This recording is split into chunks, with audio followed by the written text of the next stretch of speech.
We start this month's reconstructions with the tragic story of a 15-year-old Dutch girl, Martia Tamboezer. Martia had lived in England for the past year. The family moved to Britain because her father was posted here by his company. Their home is at West Horsley, near Guildford in Surrey.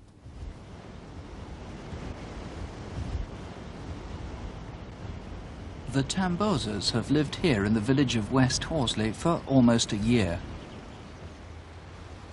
At 4 o'clock after school on Thursday the 17th of April, Martia left home to cycle to the next village of East Horsley.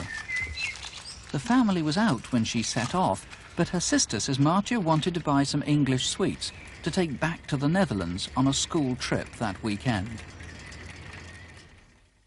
She was a shy girl, but popular and very pretty. This is her 15th birthday party, 6 days before her death. These are the last pictures her family have of her. Martia passed West Horsley Garage at 4:10. A passer-by clearly remembers her blue jacket and her bright turquoise trousers. Martia's mother had told her to keep to the main roads, but there's a well-used shortcut to East Horsley up the cinder path beside the railway.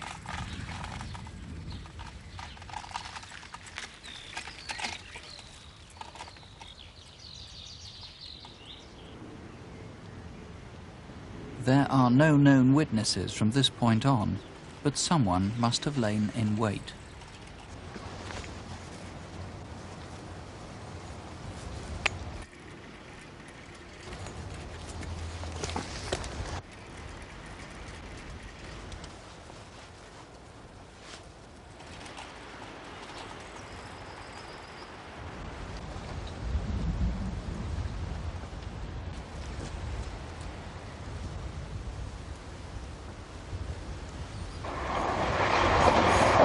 Some 10 minutes later, the 4:22 to London passed by, just as a resident, Anthony Mabbott, turned onto the cinder path.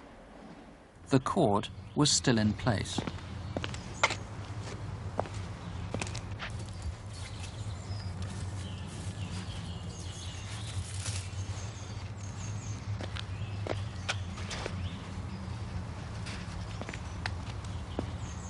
He didn't see at the far side of the field a bicycle. This is an aerial photograph showing the cinder path beside the railway, and this is where the cord was found. Here is Martia's bicycle, and this, an hour later, is where a man was seen behaving rather strangely. He seemed to be peering into the next field, perhaps waiting for some people there to go away. This is where the man was standing, and here, 200 yards away, is Oakwood Close.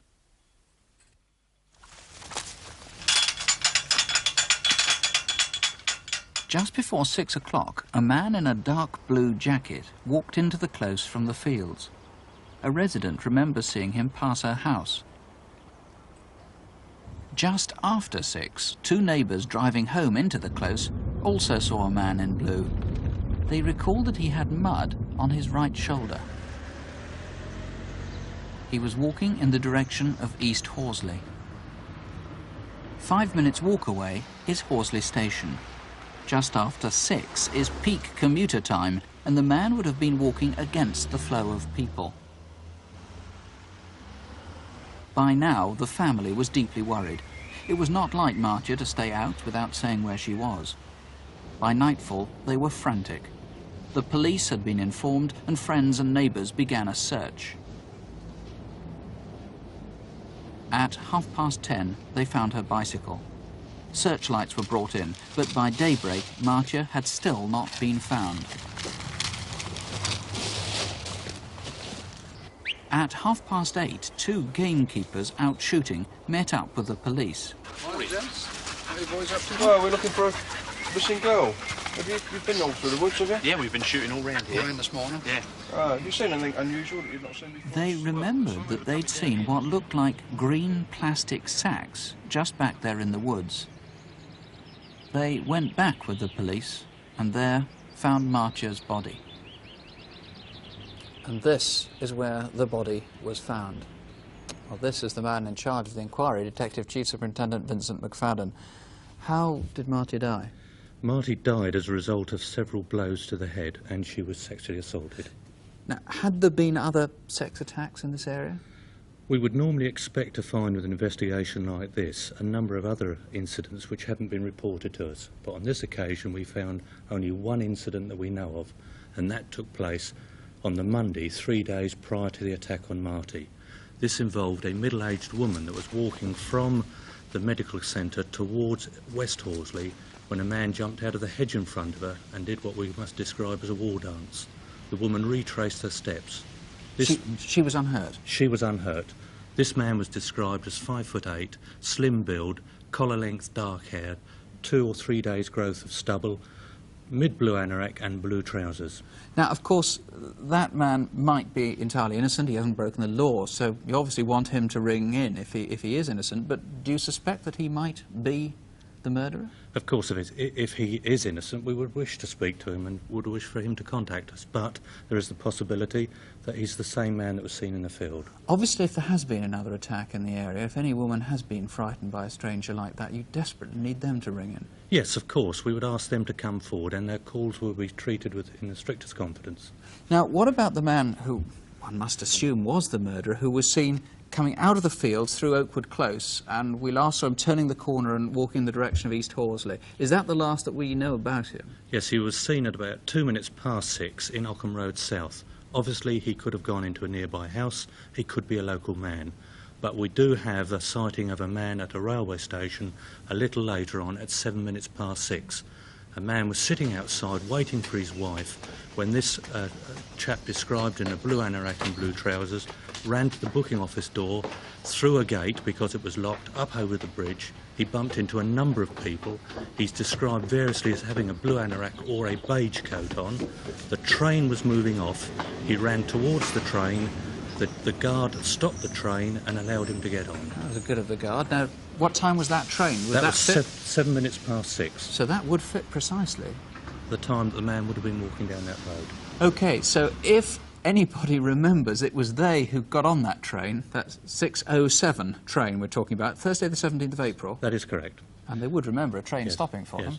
Obviously, we would ask him to come forward because it would save us wasting resources if he's just an innocent person running for a train. Some of Martia's belongings were taken?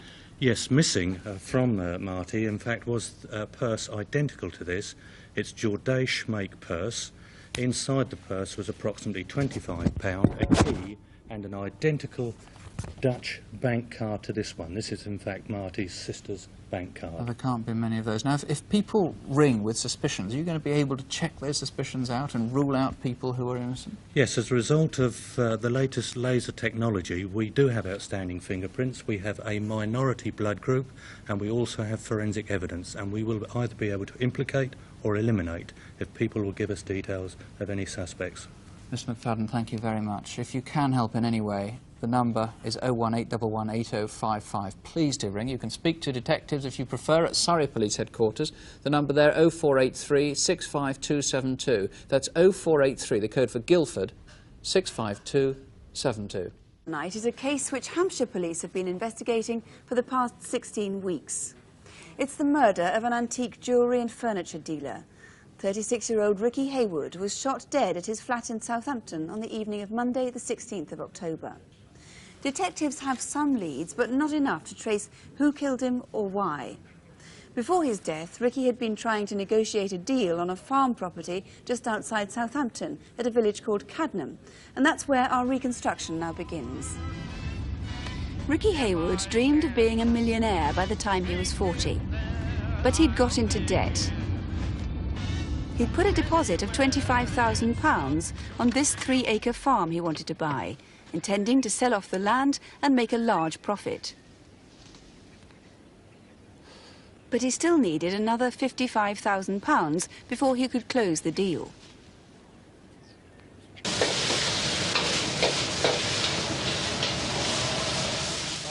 On the evening of Sunday, October the 15th, Ricky took his girlfriend and his mother and sister out for a meal. I He persuaded his mother to remortgage her bungalow in order to lend him some of the extra cash he wanted. Look, Mum, just go over it again. It's all right about the bungalow and the mortgage, isn't it? I've said I'll raise the money for you, Ricky, but you know half of it is Anne's. Well, I don't mind, as long as I get my money back. You'll get your money back. It's an investment, isn't it?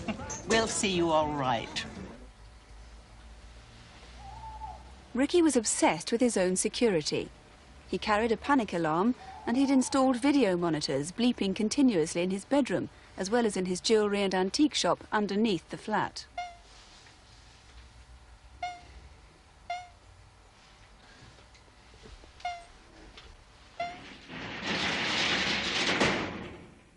The following Monday morning, Ricky opened his shop, Ambience, at around 10:30 as usual.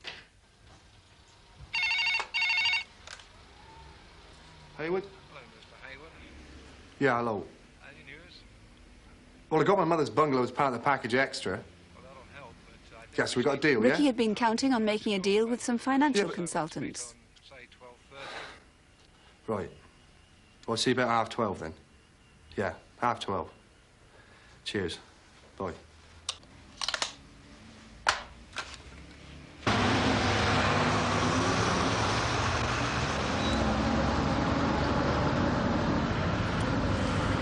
If you can tell me that I've got the money for this bungalow, for the farm, say, in writing, and a definite, then that's all right by me. We can make no promises today.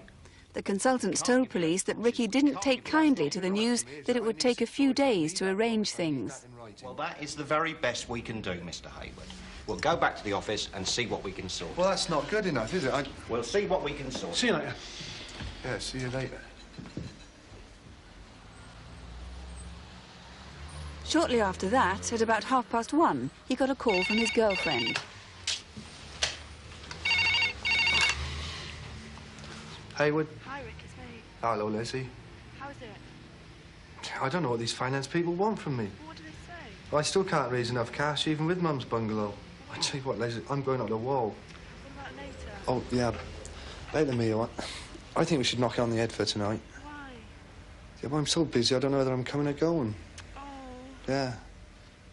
Well, Well, look, I'll ring you later on and we'll talk about it then, yeah? okay, I miss you. Yeah, okay. Miss you. I love you.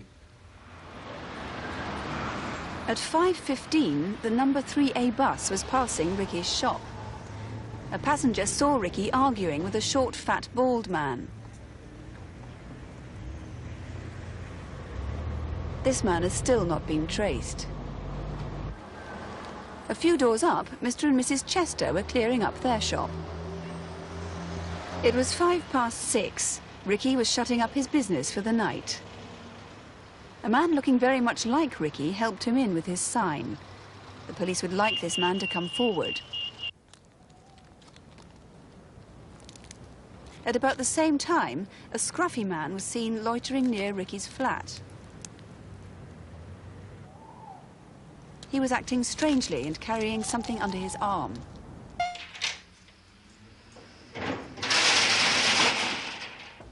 At 6:30 that evening, Ricky was walking down the alleyway to his flat. No one knows whether he entered his flat alone, but he seems to have gone through his usual routine.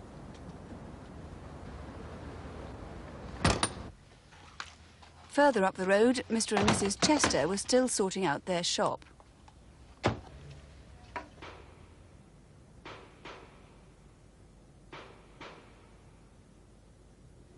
Hey, Mal. What?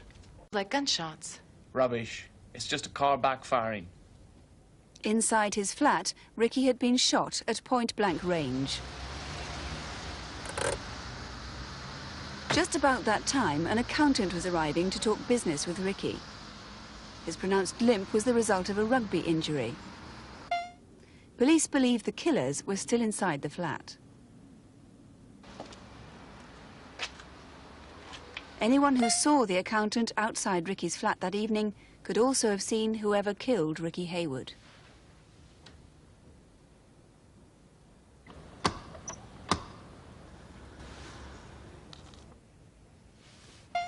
The accountant waited for 5 minutes before going back to his car.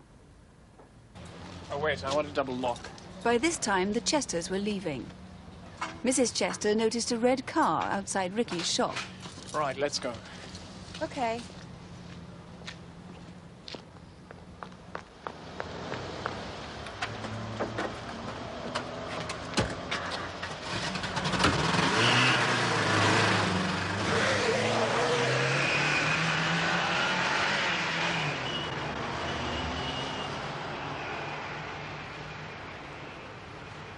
Well, Mr. Piper, those two men are obviously strong suspects. How did that witness describe them? Yes, we're very anxious to trace these two men. They're both described as in their late 20s. The first one is described as about 5'8" to 9". He was very slim, and he was wearing tight-fitting trousers and a sort of blouson jacket. The second man, as I've said, same age, but he was taller. He was probably about 5'11", and he had fair hair, and he was dressed very similar to the first man. Now, the other suspicious character seen around that time was the man seen round the back of the shop near Ricky's flat. What description do you have of him? Yes, we're very anxious to trace this man as well, because he was acting suspiciously at the back of the flat, and he was carrying something which, of course, could have been a gun. You've brought a gun into the studio, which is a replica, is it, of the gun you think was used to kill Ricky? Yes, this is a gun which the experts tell us is very similar to the gun that was used to kill Mr. Haywood. It's a small .22 caliber handgun. It's quite old and probably quite warm. Right. The other person you'd like to speak to is the man who was seen from a passenger on a passing bus arguing with Ricky inside the shop. Yes, again, we want to trace this man. He was arguing with Ricky at about 5 o'clock that evening in the shop. Now, he is described as about 40 years. He was stocky and he had receding hair which was brushed straight back. Do you believe that Ricky knew whoever it was who killed him?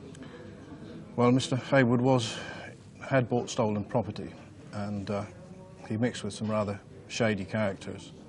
There was no sign of any struggle in the flat, so the indication must be that he knew who killed him. It's unfortunate, of course, that Ricky's security cameras weren't recording that night. His shop was broken into that night too.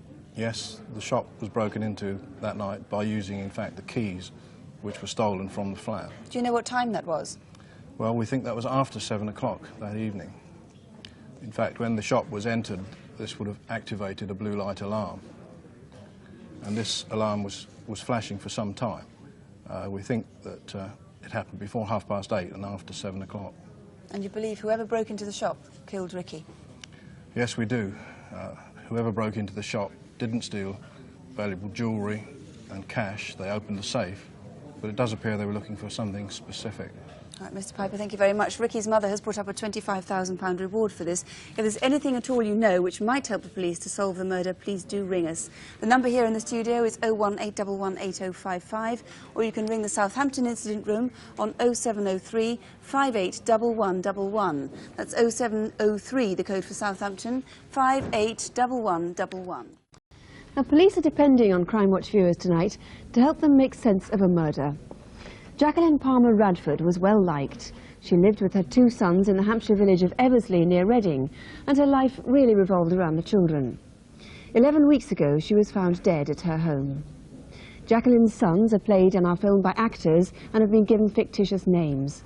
Our reconstruction begins in Eversley on Tuesday the 31st of March, the day before her death. Do you need any help with your homework tonight, Sam? Yeah, that'd be great.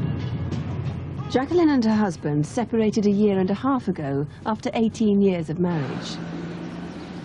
She and her two sons, 17-year-old Sam and 6-year-old James, had continued to live in the family home, Riversdale House.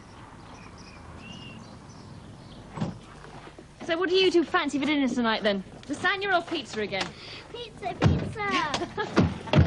Is that all right with you, Sam? It's the second time this week. We were always very close, simply because there was no one else with her. The most important thing with Jacqueline were the children. She'd worry all the time for them, making sure they had plenty of clothes, getting their day right from the start. Since her separation, Jacqueline had taken up new interests in her life. She applied for an open university course and became involved in a number of sports. She was socialising more and widening her circle of friends. So do you think you're going to take up tennis then, or...? Well, I quite fancy it, but I think it's going to take up too much time, really. I'd known Jacqueline for about 18 months. We were very close. I think we sort of regarded each other as best friends, and we used to confide in each other a lot. If there were problems or if there was anything bothering her, she used to phone me. On the day before she died, Jacqueline, as usual, collected James from his school in Crowthorne, 4 miles away. At around that time, on the opposite side of the road from where the parents normally park, one of the mothers remembers a man in a dark brown hatchback car, possibly a Vauxhall Chevette. The man didn't seem to be watching the school gates. He seemed tense and serious, staring straight ahead of him. Sam? Come on, you're going to be late. Your breakfast is on the table. I knew he shouldn't have stayed up to watch that film. Oh, have you seen that assignment I was working on last night? Yes, you left it on the floor. I've put it in your college bag. Oh, now who can that be?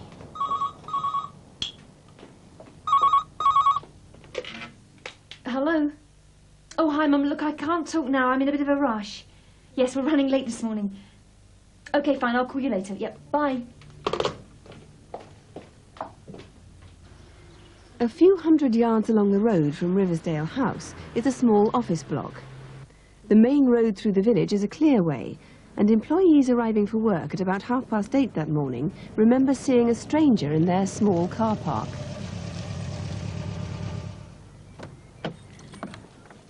Who's she?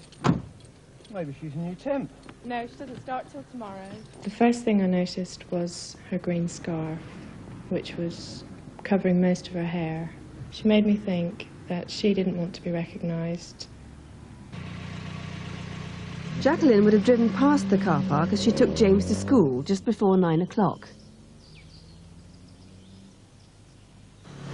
10 minutes after that, Chris Gaylor drove through the village. I was on my way to work in Reading. As I came into Eversley, there was a brown Chevette type car stopped in front of a house, indicating right, but there was no oncoming traffic. I waited behind the car for 10 to 20 seconds. He then turned into the driveway. As I looked up the drive, there was a stone drive with a couple of garages at the end. There was no cars in the driveway. No one saw the car leave Jacqueline's driveway. Was it there when she returned from the school run 10 minutes later? Her mother remembers she sounded her usual self on the phone. Well, actually, I'm going shopping. I've got to go and buy James a new jacket. Yeah. Yeah, I thought I could try that new shop. Later that morning, the beige car was still parked outside the office block. I noticed the same car in a different parking space. The lady was still in the car, but she'd taken the scarf off her head. She was very, very pale, red or ginger, short hair. I got the impression that she was very slim. She seemed to be parked outside until at least mid-morning. At about midday, someone saw a smartly dressed man with a clipboard outside Riversdale House. There were plans to sell the house, although it wasn't yet on the market, but perhaps this was an estate agent or a surveyor. He may have seen something significant. At 4 o'clock, James was still waiting for Jacqueline to collect him from school. Come on, James. Mummy's not here yet. Shall we go and phone her?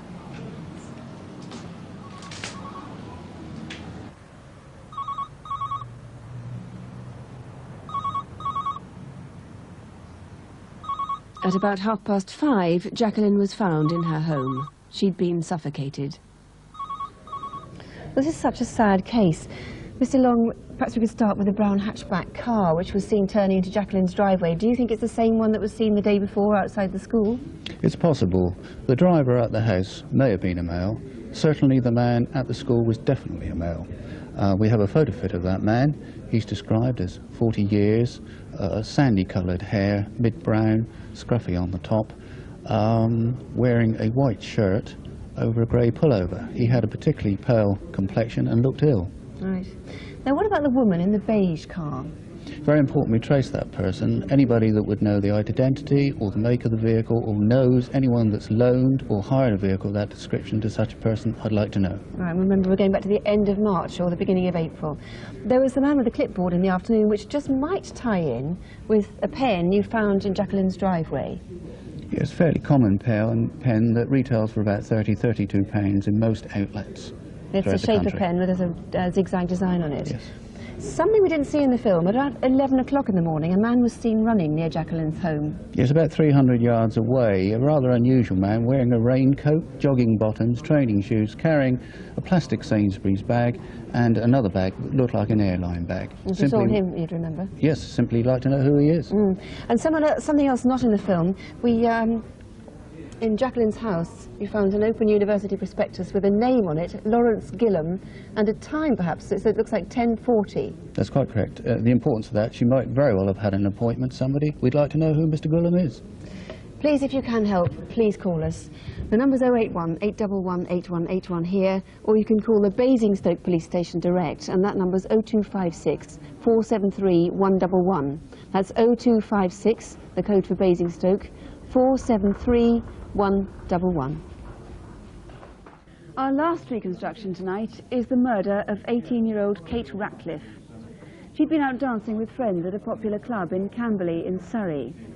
At the end of the evening, through a misunderstanding which turned out to be tragic, Kate's friends left for home without her. A few hours later, Kate was dead. Now, why was she killed, and by whom? Was it by some stranger who saw her by chance out walking in the small hours, or perhaps had somebody followed her from the club? Police badly need your help. Our reconstruction begins at the hairdressing salon where Kate was a trainee.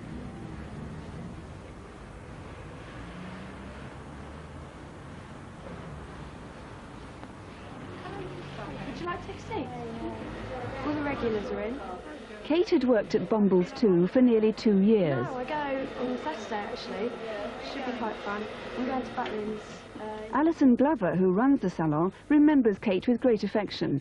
Kate came to the salon 2 years ago, straight out of school. She was always very friendly and willing to help and do anything that she could possibly do. She had a great enthusiasm for the job. She was happy-go-lucky, everyday teenager. Kate lived 2 miles away in Horsley with her parents and older sister Joanne. Kate was my only sister. She loved going out, she loved dancing, she had a lot of friends, she loved her job. She was just a normal 18-year-old, happy-go-lucky girl.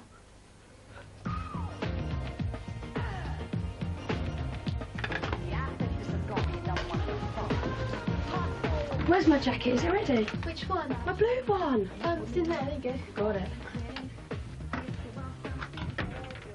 Kate and her best friend Michelle always went out on a Saturday night. Gotta change this music. Oh, not now. I've only just put it on. Oh, we've listened to loads of yours. Anyway, this is better.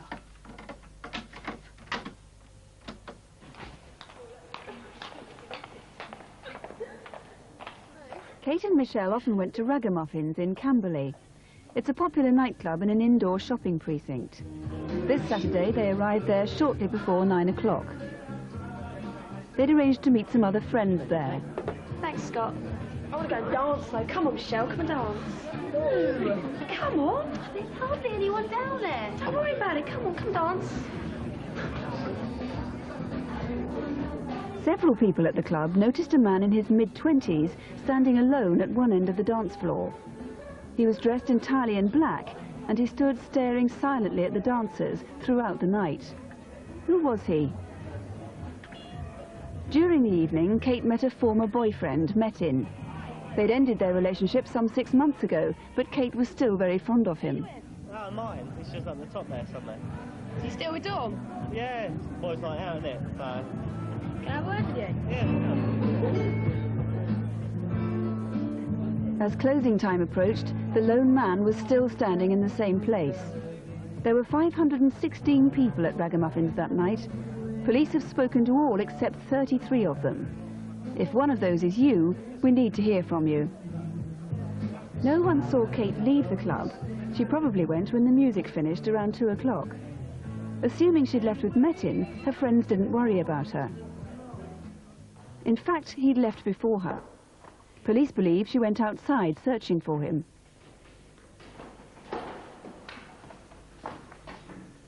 A few streets away from the club, a witness was waiting up for his son. The van was a blue Transit board van. He had short-cropped brown hair, was aged between 20 and 24, and had a moustache. He was clearly lost. Back at the precinct, Kate had returned to Ragamuffins. She seemed to be looking for someone. She was clearly upset.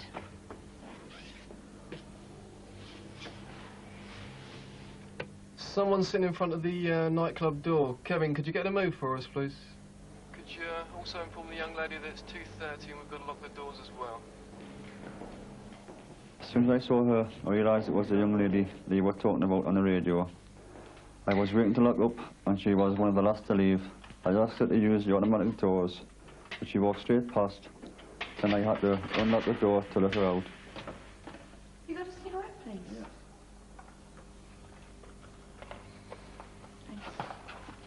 Yeah. I saw her walk 2 or 3 yards outside the doors and stop. She just stood there, and after I locked up, I remember logging down the time. It was 2:30. It's always busy outside the precinct, as Ragamuffins turns out, but within half an hour or so, the area is almost deserted. One of the few people still around was an acquaintance of Kate's, Philip Williams. I could see Kate was on her own, and she was obviously upset. I kept asking her how she was. She didn't reply. I got the impression she was looking for her friend Metin. An hour after that, and 4 miles away, another witness saw a blue transit van. Roxanne Jameson was on her way home. I remember leaving work early in the hours of Sunday. It was about 2:30 when I left, and I got to Farnborough at about 3:15. I drove down the Union Street and to the Prospect Road junction where the traffic lights were red, so I had to wait. A blue transit van came hurtling round the corner from underneath the bridge. I did try to look for the driver, but I didn't see the driver or the registration plates. Just 200 yards away from that junction, at 8 o'clock that Sunday morning, Kate's body was found. She'd been fatally stabbed. I can't begin to understand why anybody would want to hurt Kate. She didn't have any enemies. She was a very popular girl. I miss her. We all miss her a great deal. If there is anybody out there that can help, please, just come forward. Well, from Hampshire Police, Mr. Brugard is here to take the calls. How, first of all, do you think that Kate got from Camberley to Farnborough, 4 or 5 miles away? Well, it had to be by transport of some sort, a car or a van. And we're still very interested in any sightings of her either talking to the driver of such a vehicle or getting into a vehicle.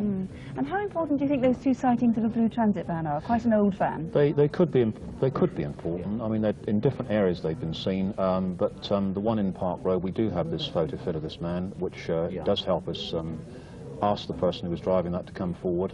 The other one, by the very nature of the driving, they would probably recognise them as the driver. And you had a recent sighting, a third sighting of a blue transit van in the right area at the right time? Yes, we did. In the recent days, in the taxi rank outside of Camberley railway station, could well be a similar vehicle. So more and blue transit vans would be useful. Right. You're offering complete confidentiality on the remaining 33 people at the club that night. One detail we didn't mention in the film is that the lone man standing at one end of the hall had very distinctive boots on. Yes, black crocodile boots with silver toe caps. I would have thought that would ring a distinctive bell, certainly with the individual and possibly with other customers. And just to remind you, the date is the early hours of Saturday the 6th of June and Sunday the 7th of June, so if that was you, please do ring us tonight. Finally, the jacket that Kate wore that night has disappeared. This is one very similar. This is a similar jacket. The only thing to recognise is that the bottom button on the left-hand side was missing off her jacket. If you noticed anyone you know behaving strangely after the 6th of June, if you have any information at all that can help Dennis Bogard and his colleagues, 081 811 8181 is the number here in the studio, or you can phone the incident room in Aldershot, and that's 0252 24545. That's 0252, the code for Aldershot, 24545. Well, our first case tonight is one that made headline news in August. Guests at a wedding party in Horndean in Hampshire discovered the body of 15-year-old schoolgirl Helen Gorrie in the grounds of Merchiston Hall Community Centre, only minutes from where she lived. There are several witnesses in the area who remember seeing girls who looked like Helen shortly before her death. So the task now, with your help hopefully, is to establish exactly what did happen that night.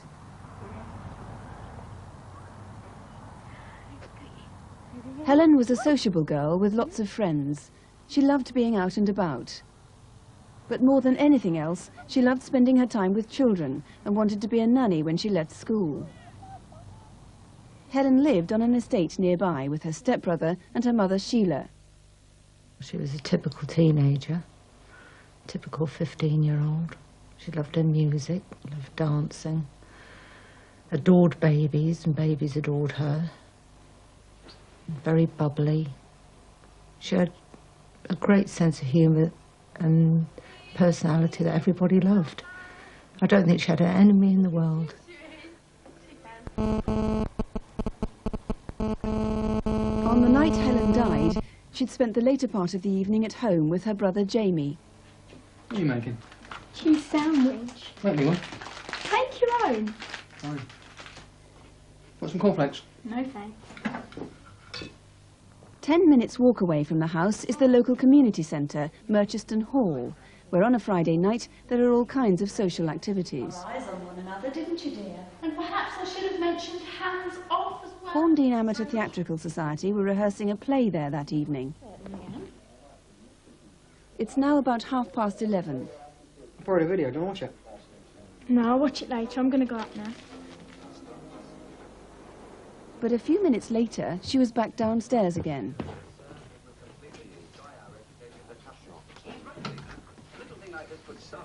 Oh, I won't be long. Where are you going? I won't be long. It wasn't unusual for Helen to go out this late. A lot of her friends lived nearby. Sometimes they called for her.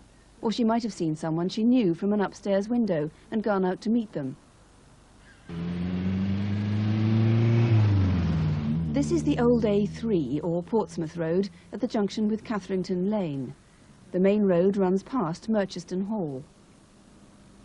At about 10 to midnight, 20 minutes after Helen left home, a local man saw a girl fitting Helen's description standing in a bus shelter on the Portsmouth Road. At the same time, a car, possibly an escort, came up from Catherington Lane. A passing motorist, Patricia Longier, also saw the girl getting into the car. But then further along the road, she saw someone else who looked like Helen, with two men. The two men were of opposite appearance. The larger one of the two seemed to be overweight, casually dressed, red hair shining in the light. The other was slighter built, very smart. Clearly one of those girls wasn't Helen. So if one of them was you, please call. Good night, James. Yeah. By this time, Merchiston Hall had closed, but there were still groups of people in the grounds.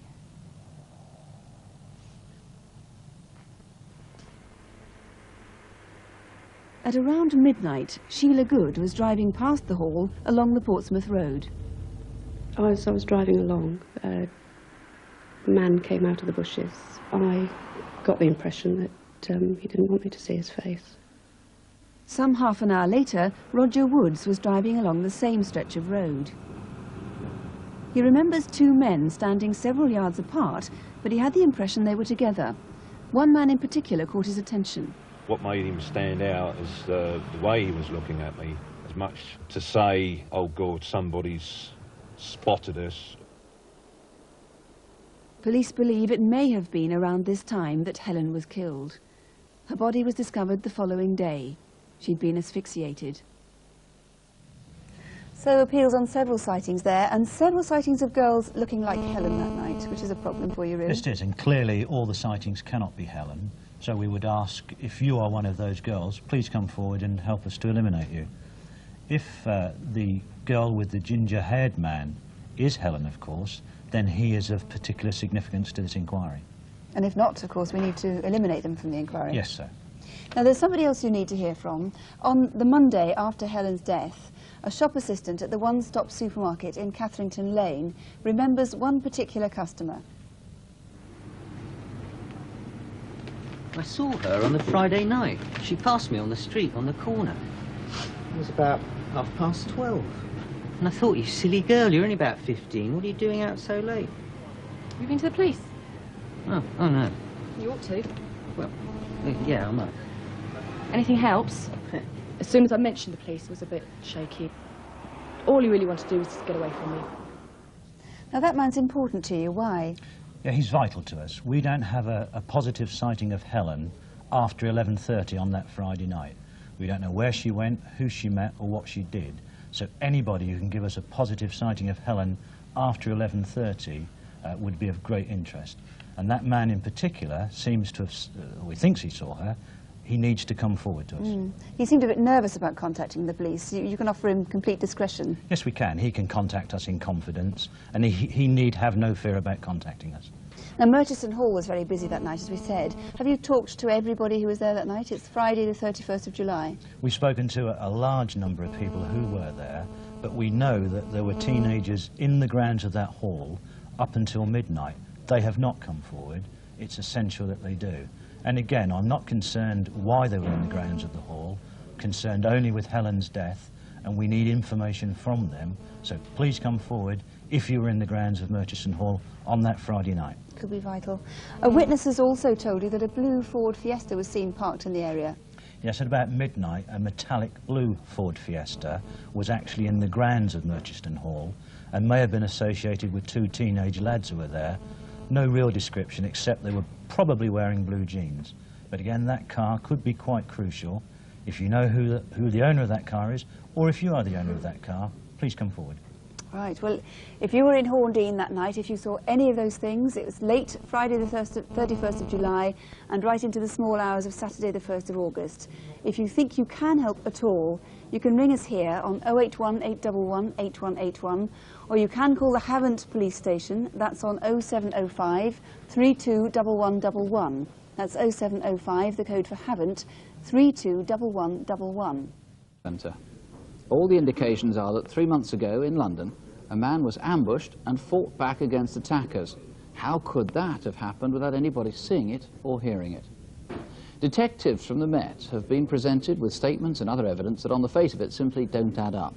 Tonight they hope that Crimewatch viewers will help to solve the riddle.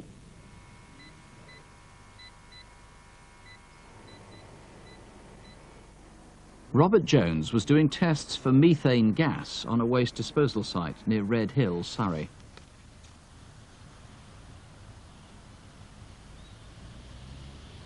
Beneath a mound of white powder, he could clearly see a body.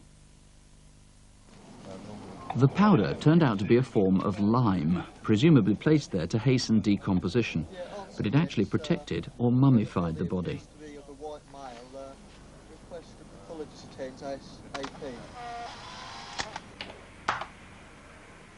There was a perfectly preserved tattoo, and a picture of it was quickly dispatched to the Missing Persons Bureau. George Leech had gone missing 4 weeks earlier, on Friday the 2nd of July. He came from southeast London and was married with a young son. George was a really lovely fella. He was really popular with everyone. Everyone really liked him. He was life and soul of the party. He was a bit of a jack the lad, really. He really loved his son. He was a really good father. I just can't understand why anyone would want to kill him. Whoever did kill him would probably have needed help. George was fit and proud of his physique.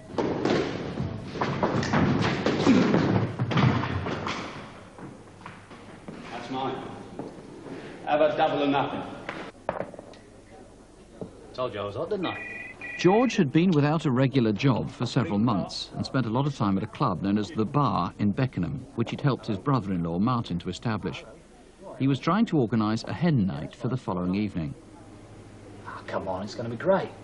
Phil's going to be the MC, you know, and all his gob. There's going to be a male strip of the lot. Martin will keep it going late. George was a blinding guy. He was very kind, very generous. He was a true professional. He always loved to organise events. Great. He would make sure everything was just right, perfect. And to sum it up, I would say that George was the perfect entrepreneur. At any rate, he had been good in business. But his own bar, Gossips, had been smashed up by a gang. Some say George had been trying to stop drug dealing in the premises. Nevertheless, his livelihood was lost. The morning of the day he disappeared, Friday the 2nd of July. Listen, what time are you coming home tonight? I don't know, 8:30? Oh, so I suppose that means 10, eh? No, don't worry, I'll be there. Yeah, OK. George had arranged for Martin to collect him and take him to the bar. See you down there, eh? George was really bubbly that morning when he left. He did have a lot of problems, money-wise, but he didn't really let it show, and he was really looking forward to the evening. One of the best musicals ever, the 1954. Sunshine, yeah. Oh, sorry, Mike. Can we go to Mum's? I've got to pick up a few things. Anyway, I said I'll meet Richard here. Won't be long. All right. Hi, mate. Sorry to keep you waiting. Hi, Mum. Are you staying for a cup of tea? No, no time. Oh, isn't she good to me? Thanks, Mum. I'll pick it up later. I'll just have a word with Martin and we'll be off.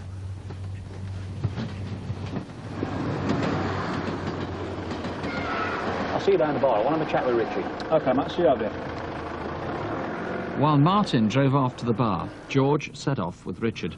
Jesus, Richie, I'm having a lot of trouble with the brewery. I'm trying to do a deal with them to soften the loan. I'm seeing them next Tuesday. What are you going to say? I don't know. I did want to ask your advice. Hey, you coming tonight? Sort of a ladies' night upstairs and everybody else will be downstairs. I've so much to do. Richard recalls dropping George off at roughly 12:40. So I'll see you later, yeah? Yeah, I'll give you a bell. This is Beckenham High Street, about 100 yards from Martin's bar. Did you see someone dressed in this distinctive style anywhere at lunchtime or thereafter on Friday, the 2nd of July? And she said, that's why they call me a corksocker. So he said to me, and what do you do for a living? I said, I'm what you thought the other two were. Well, I've got a lovely next-door neighbour called Vera. I was just, you know, doing a bit of gardening, cross-pollinating some marigolds with a red-hot poker. But, you know, I must tell you, Marion, have you seen George yet? No, I'm afraid I haven't. It wasn't just me asking, everybody was asking. Mum and sister were there, they was wondering where he was. Looking back, you know, I think we was all starting to get a bit worried about it because he just definitely would have been there if he could have been. George Leech had been stabbed 3 times, probably on the day he disappeared, and marks on the body suggest that at least 2 people were involved in killing him. But green grass beneath the body shows he hadn't lain here long. That means for 3 weeks, someone was concealing George's body. Steve Landview, that lime was a bad idea. It backfired on them in many ways. They used a lot of it, though. Where did they get it from? Well, it's used in the building trade and agricultural fields, and I would appeal to anyone who's had that amount stolen. How much did they use in total? 54 kilos, or in fact, maybe someone purchased that amount in mid-July or even June. That's more than 1 bag, is it? I mean, probably 2. At least. OK, that would have been, what, early July, even in June? Early June or July. OK, the place where George's body was dumped is a place where many people might have seen something happen. It's about a quarter mile off the A25 Nutfield Road, a place called Cormongers Lane. Now, what do you want people to have looked out for and when? Indeed. What I'm very interested in is any suspicious vehicle, particularly in the last week of July, because we now know, although he was found on the 30th, clearly he has only been there for a maximum of 7 days. We know a vehicle's involved because of the tire marks found and blue paint at a certain height on a nearby tree at the same spot. So you know it was a blue vehicle, what, a van or a car or what? I suspect a van, but it could have been a car. So if anybody saw a blue vehicle, anyone there in the last week of July, sometime around that time in Cornmonger's Lane, you want them to call? Indeed. When he disappeared, I mean, the last sighting of him appears to have been in Beckenham High Street, but actually nobody saw him there. Nobody saw him, and that's strange because he was well known, very well liked in that area. Somebody should have seen him, and it may be we can still appeal to people who may have seen him on that Friday the 2nd of July when he disappeared, or for that matter, they may have seen him in other parts nearby of South London. Or have discovered his clothing somewhere. There's short trousers, the white shirt, black sandals are missing, and I think his jewellery is gone as well. Indeed, when he was found, he was naked, so we're interested to know if anyone's been asked to dispose of that clothing, black shorts and white shirt. But what is most unique is the jewellery, and he wore 2 rings, both 9-carat gold, and a bracelet and a unique watch. The bracelet and the rings were square as opposed to circular, and they themselves are unusual. The watch was a French make, and as your picture shows, was quite unusual. There's the watch, Emmerich and Mearson. If you've heard any rumours about this, anything at all, if you've got any information that you think just might help fill in this puzzle, please do call us here. The number in the studio is easy to remember and calls will cost you nothing. 0500 600 600. There's a very big reward that's been put up by the family on this today. Money has been lodged with the solicitor, £20,000. 0500 600 600, or you can call the incident room in Southwark. That's on 071 403 3850. 071 403 3850. Marian Crofts. But a killer has never been caught.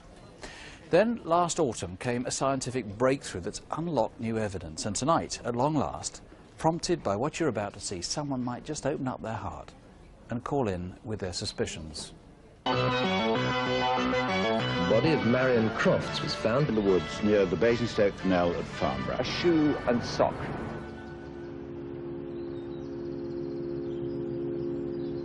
It could be a long one. I'm still optimistic that it won't be a long one, but it could well be, and we're planning that it may go on for another week or 2. One of the nastiest that I've ever been involved in. On the scale of 1 to 10, I suppose you'd have to say 10. Everybody who worked on it was affected. Most of us had children, and I can't think of much more devastating than to lose a child, and to lose a child through murder is double devastation.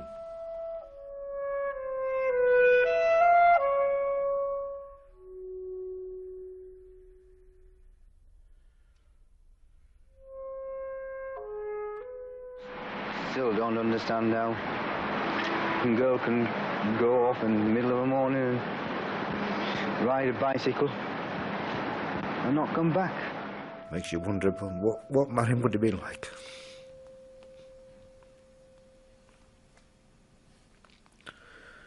Yeah.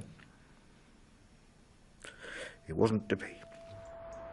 I've never been down there since. We've walked along the canal to nearly there, and I don't think I could. Because I'm a coward. I don't know. Hey! Don't forget this. Yeah. You can collect your sponsorship money. Sarah, are you ready? We're going to be late. Come on, love. You know what the party's like down there. Come on. Oh, Marion, I pumped up your tyres last night, love. All right. Oh, thanks, okay, Dad. Bye. Come on, you two. Bye. Bye. I think maybe she was a bit the apple of his eye, being the baby. She was a good pupil at school. Well, wasn't particularly naughty. She was musical, of course. She was quite a serious child. At 14, she decided she was going to be a teacher. I think she'd probably have done it, given the chance. On Saturday, Marion cycled from her home in Fleet to a school in Farnborough, where she rehearsed with a local youth orchestra.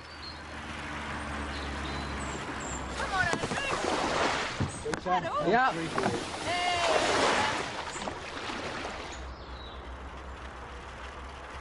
Laffans Road runs beside the Basingstoke Canal. It's familiar to anglers and joggers and to generations of soldiers who train at Aldershot camp.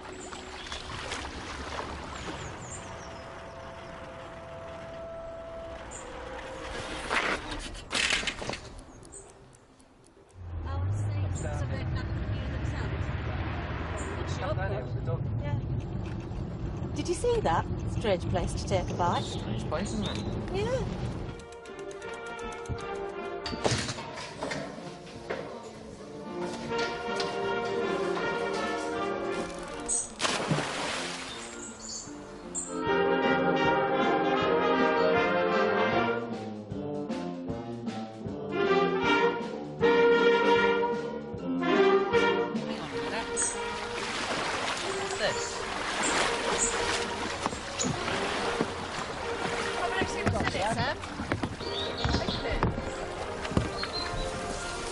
Clarinet. So no sign of Marion? No. She'll be fine. I gotta go. Bye.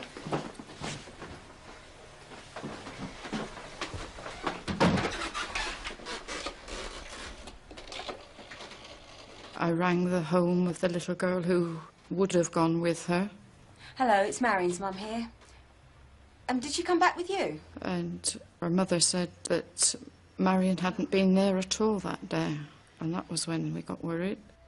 I rang the hospital and asked if a little girl had been brought in who'd sort of come off her bicycle or anything, or been knocked off her bicycle. Something had gone very wrong. I certainly didn't think of what it was. It didn't run through my mind of what had happened. I just thought perhaps there'd been an accident.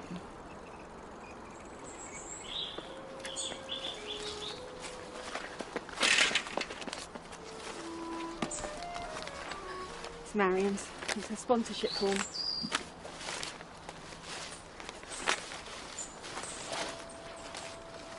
Mum? Mum? Oh my God. Marion! Marion! Marion! Wait! Wait! Let's get the police. There was no way I'd let her go up there, or myself, because I was afraid of what we might find. I'll phone from the golf club.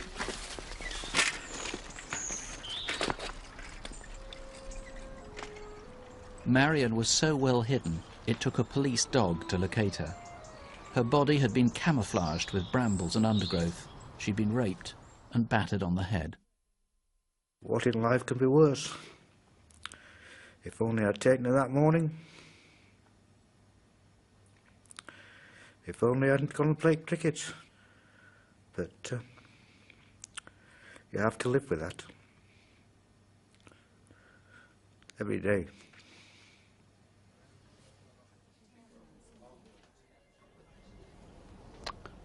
There must be a Crimewatch viewer who knows what happened, or at least has suspicions but hasn't come forward.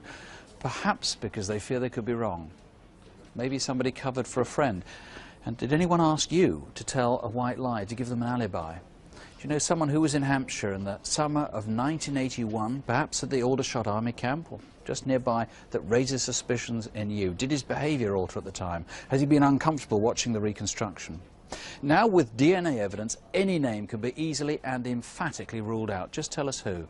The number's 0500 600 600, that's always on the screen, or you can try 01 962 871 402. It was the killing of a child in Hampshire, Marian Crofts. Last year's appeal prompted 250 offers of help from Crimewatch viewers. Now police have asked us to repeat the reconstruction with some extra information. So what you're about to see are events that happened 20 years ago. Hey! Don't forget this. Yeah. You can collect your sponsorship money. Sarah, are you ready? We're going to be late. Shouldn't you be getting going? Come on, Well, love. I'm coming. You know what the parking's like down there. Come on. Oh, Marion, I pumped out your tyres last night, love. All right. Oh, thanks, okay, Dad. Bye. Come on, you two. Bye. Bye. I think maybe she was a bit the apple of his eye, being the baby. She was a good pupil at school. Well, wasn't particularly naughty. She was musical, of course. She was quite a serious child. At 14, she decided she was going to be a teacher. I think she'd probably have done it, given the chance. On that Saturday, Marion cycled from her home in Fleet to a school in Farnborough, where she rehearsed with a local youth orchestra. Her route took her along Laffans Road, which runs beside the Basingstoke Canal. The area is familiar with generations of soldiers who trained at Aldershot Camp. Many there in 1981 will have known the copse and towpath of Laffans Road well.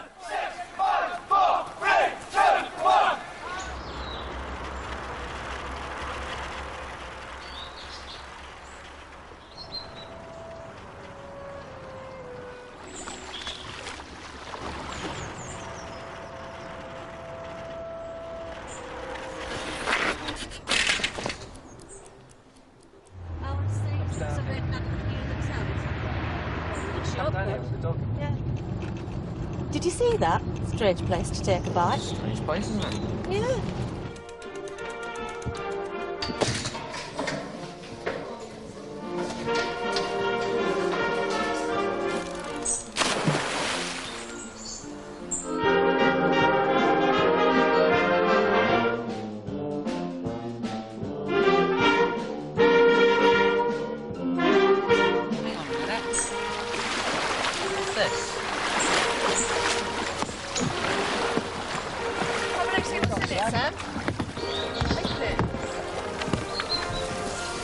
Clarinet.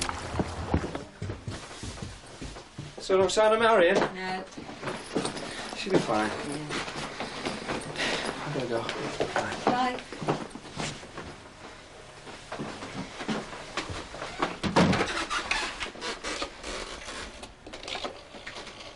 I rang the home of the little girl who would have gone with her. Hello, it's Marion's mum here. Did she come back with you? And her mother said that Marion hadn't been there at all that day, and that was when we got worried.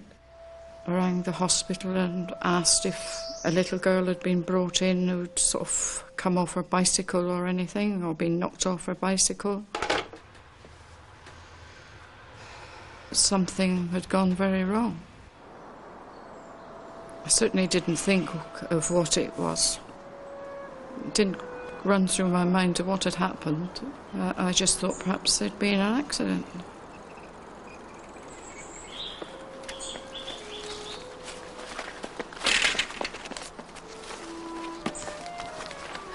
It's Marion's. It's her sponsorship form.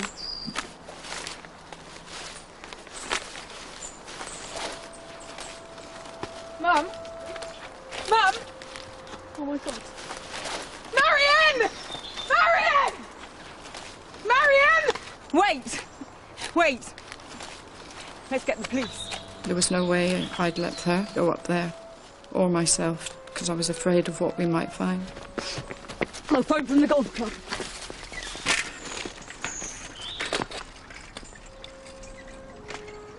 Marion was so well hidden, it took a police dog to locate her. Her body had been camouflaged with brambles and undergrowth. She'd been raped and battered on the head. What in life can be worse? If only I'd taken her that morning. If only I hadn't gone and played cricket. But you have to live with that. Every day.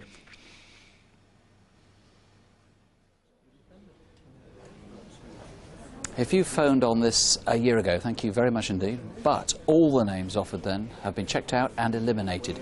If you didn't call in and you can help, please now do. Do you know someone who was at Aldershot who probably didn't have a girlfriend at the time, 1981? He may have kept himself to himself. He'd now be in his late 30s or early 40s. He may very well have reoffended since. Indeed, he might have been in prison. He's the sort of guy who would show no sign of remorse.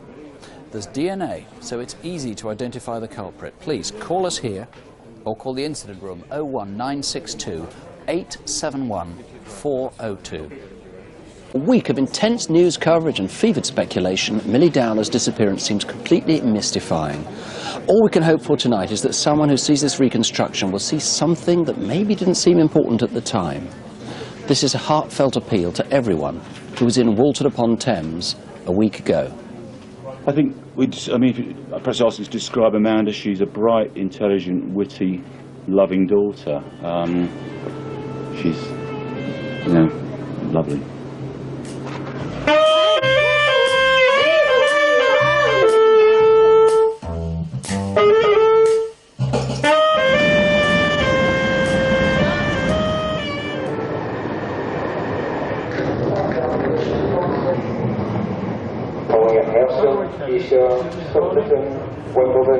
Clapham Junction, Vauxhall and London Waterloo.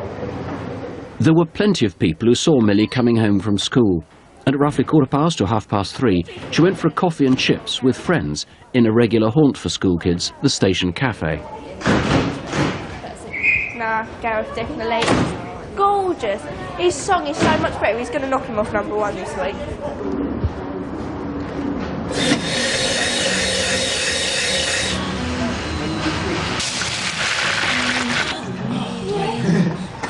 Hey there. Can't ask me if it's a bit tired.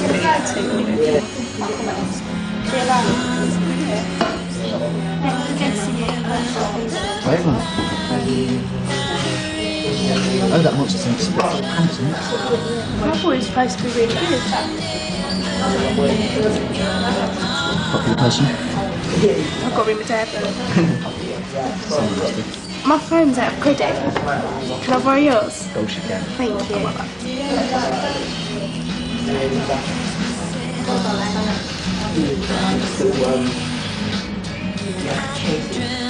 Hello, Dad. I'm with some friends. I'm going to be a bit late. Oh, not long, about half an hour. Okay, well, where are you now? Okay. Okay, I'll see you at home. Bye-bye. Thank you. That's all right, don't worry about it. It's always packed though, isn't it? I'll come round at 6 then.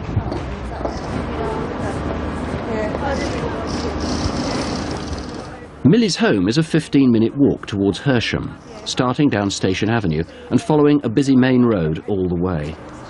We'll see you tomorrow. Yeah, see you later. See you. Bye. A friend saw her just after 4 p.m, but her bus came before she could say hello.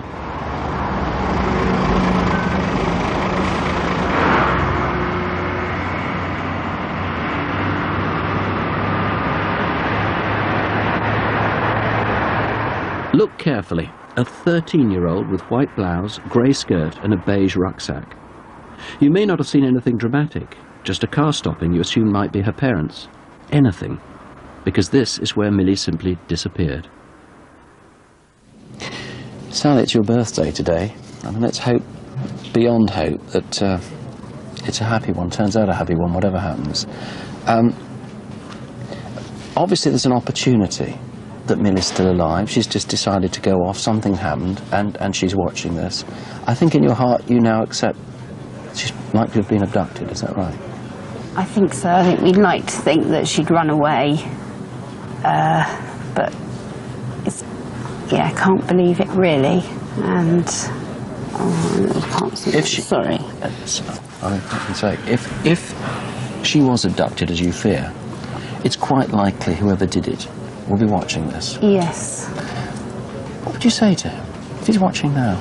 I'd say if someone has taken Millie and is holding her, then please, please give her back to us. You can't believe the enormous grief it's caused the family and her friends and everybody that knows her. It's just been absolutely awful. We're absolutely devastated.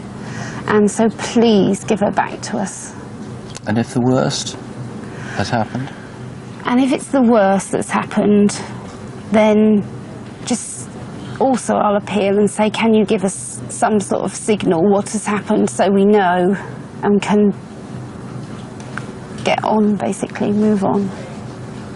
Can I just make an appeal, incidentally? There are a lot of people who, or about a lot of people, but some people who might think it's a bit of a prank to take up on that as, you know, as a hoax. What you're going to need is some sort of evidence, some sort of proof.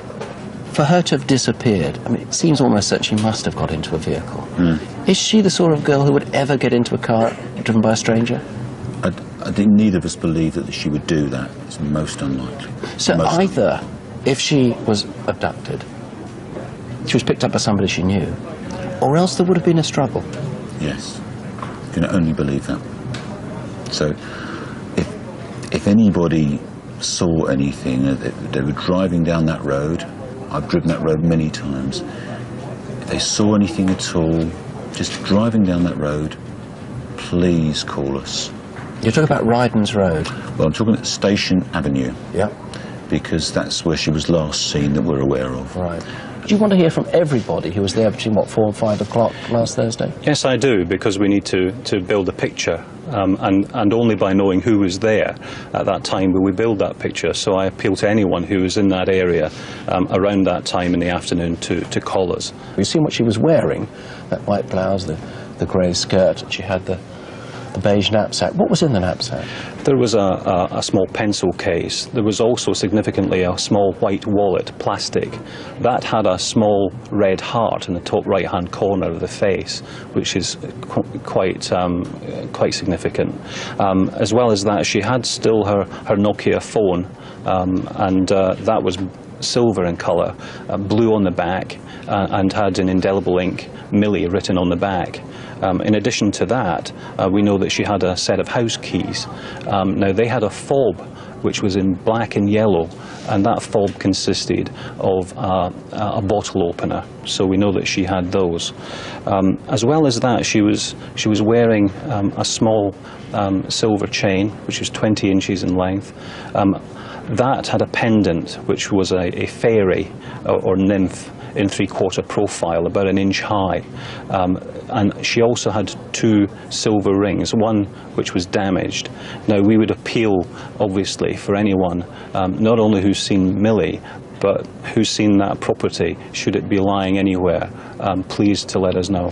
There's been some wild and persuasive sounding, to some people, speculation that this is linked with other women, young women who've gone missing in the southeast of England. It is just speculation, is it, or is there something persuasive in it? Obviously, we've looked into those links, but let me say categorically here that there is nothing that links this case with any other at this time. We are sure of that. Okay.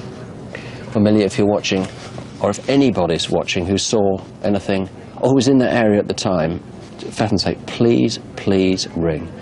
And if you are the person who's responsible for her disappearance, you've heard her mum, for heaven's sake, just let her know what happened. 0500 600 600, or you can call the incident room on 01 372 471 212. A 17-year-old was killed after a night out in Southampton.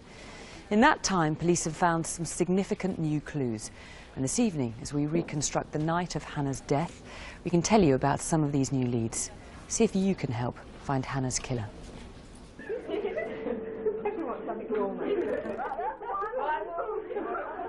Hannah was always a very happy person, one of those sort of children with a ready smile.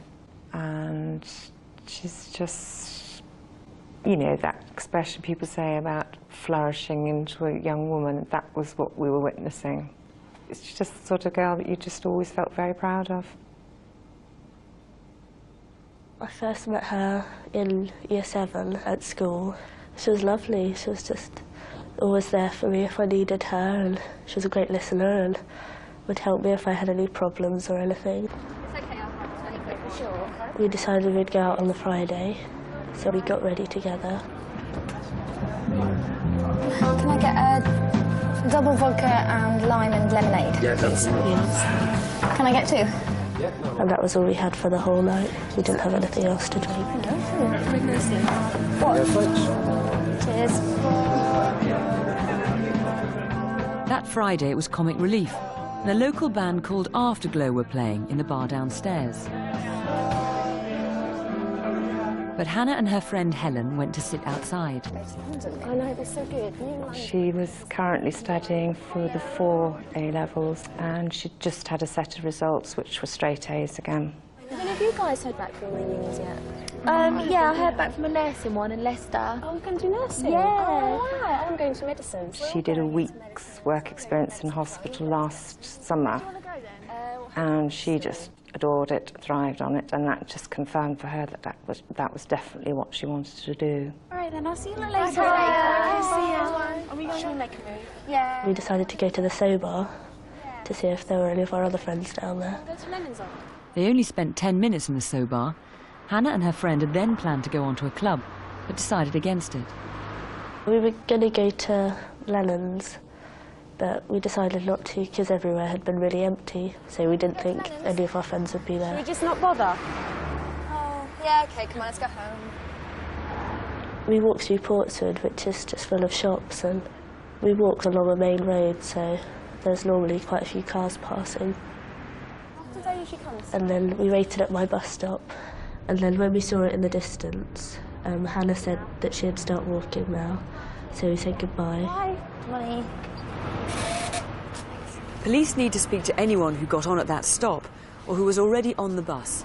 They may be vital witnesses.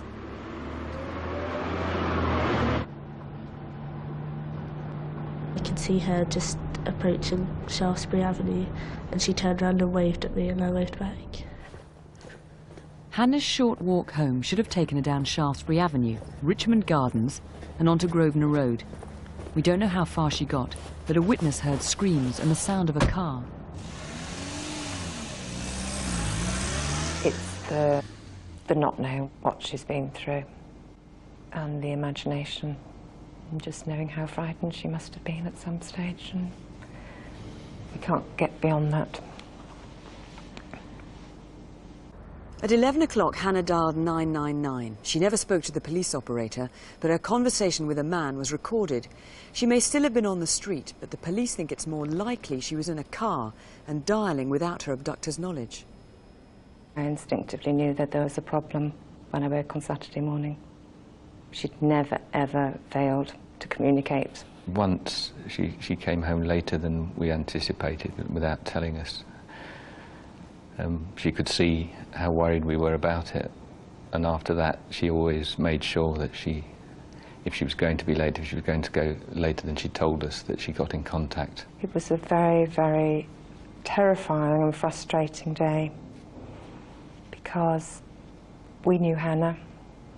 We were well aware that the police had had people say before, we know our daughter, she wouldn't run away from home.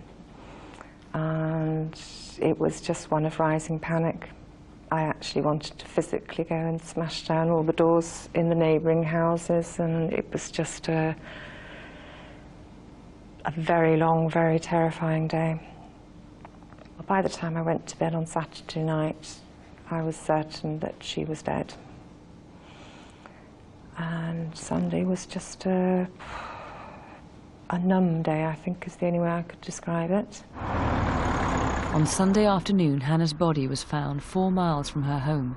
She'd been strangled and dumped in bushes by the side of the road. On being told, I think I immediately said, I need to see her. But something reassuring must have been said to me to make me think this is definitely Hannah they found. We've just been inundated with letters, flowers, cards. I think it's really the people around us, the friends and the community and the police help that we've had that have pulled us through and given us that strength we need. This is Detective Superintendent Alan Betts of Hampshire Police. Alan, this 999 call that Hannah made, that she tried to make, what can you tell us about it? It's very difficult to discern exactly what is said on the tape recording. It's clearly a male voice, and from what we can make out, it appears to be a stranger to Hannah. We're trying our best to enhance it. And you're appealing tonight for an Asian man, or Asian men possibly, come forward? Yes, there's two separate occasions when Hannah mentioned to her friends that there was an Asian man or an Asian men, you know, two different people, who'd called her by name near her home.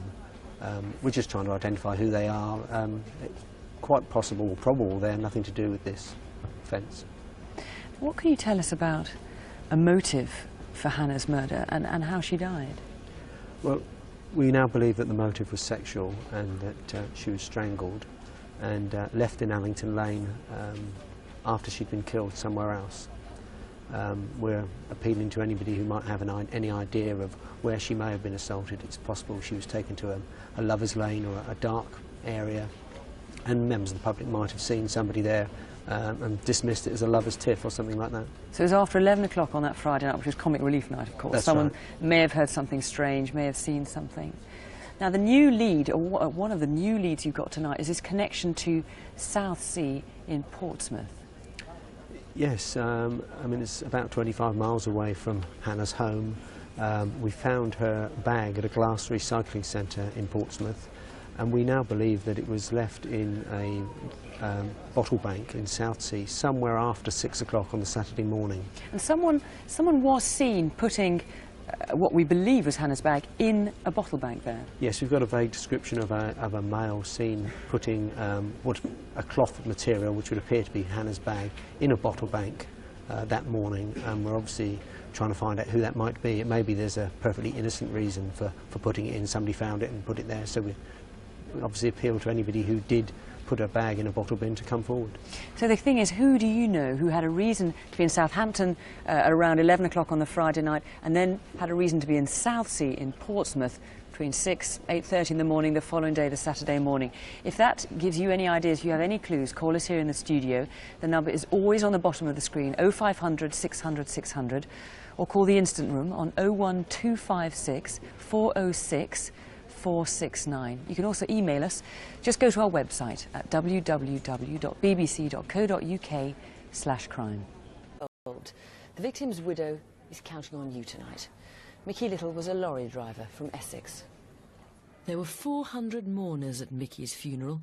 He'd driven for Ford for over a quarter of a century. He was universally popular with his colleagues and had been with his partner, Sue, for 16 years. Mike and I were inseparable. We were always together. When we used to walk down the road, people used to say that they remember us walking down the road hand in hand, because that was how we were. I'd pick Mike up in the afternoon, and he came out with me to do a last few deliveries on my job, and we went back to the house, and he didn't have a lot of time to get ready for work. Sorry, love, I didn't have time to make you any sandwiches. Don't worry, this'll do. I'll get something else at work. He enjoyed life to the full, really. Loved his job. He loved driving.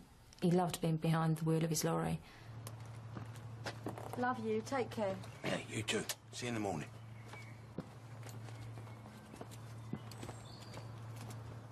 I rang him at midnight that night.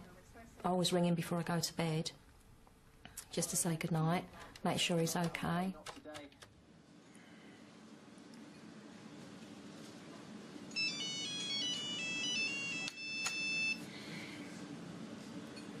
Roger. Hi. Where are you? Fleet services. I'll be back about 7 o'clock in the morning. Yeah, okay. You take care. Yeah, I will. Love you. Love you too. Bye.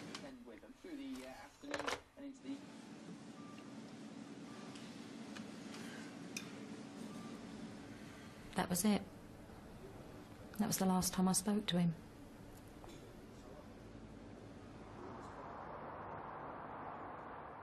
Mick had already driven from Dagenham to Southampton, and on his way back on the M3 had stopped off for his rest break at the motorway services just south of Camberley in Surrey.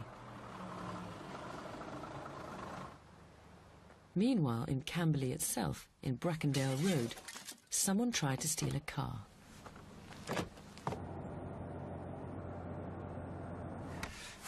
The would-be thief bungled an attempt to hotwire the Renault Clio and cut himself on broken glass. The blood has yielded DNA evidence. Further down Brackendale Road, sometime later, but before midnight, someone took bricks from a building site. At the end of Brackendale Road is a footbridge crossing the M3.